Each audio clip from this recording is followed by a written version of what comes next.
this is going to be our sine graph. So the first thing that we'll identify is our asymptote, which is this number right here, which is the A, and the asymptote is 2. Now we're going to find, this is our B. Our B is going to be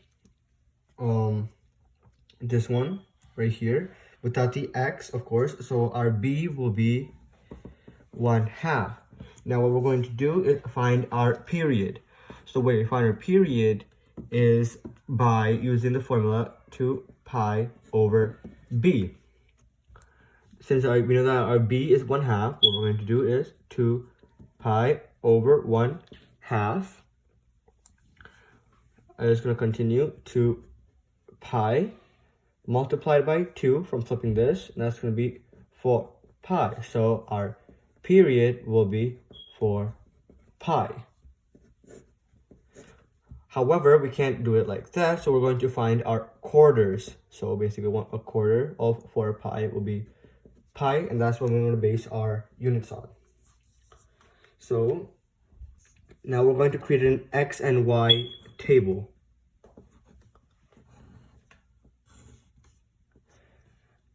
Our first X will always be 0, our Y will always be 0.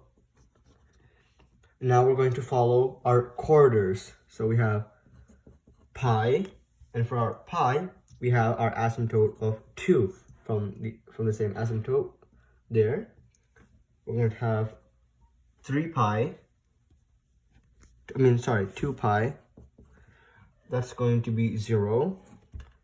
3 pi is going to be -2. 4 pi, and it goes back to 0.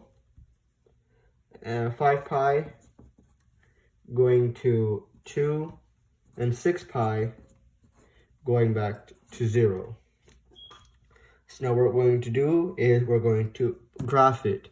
So we're going to do it by 1, 2, 3, and 4. We're going to label our x's: pi, 2 pi, 3 pi, 4 pi, 5 pi, and 6 pi. We're going to go back here since we need our negatives.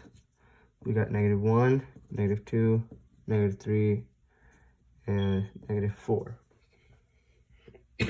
Pardon me. So for our X, we start off with 0, 0.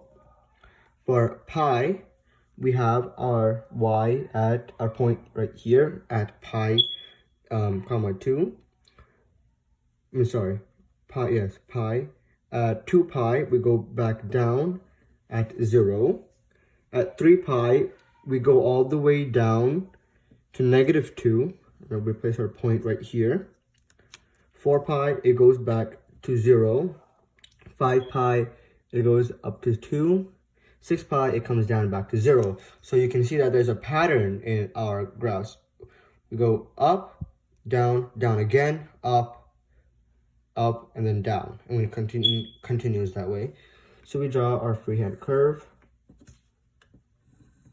Down, and then up again. And then a curve right there, and then down, and that is our sine graph.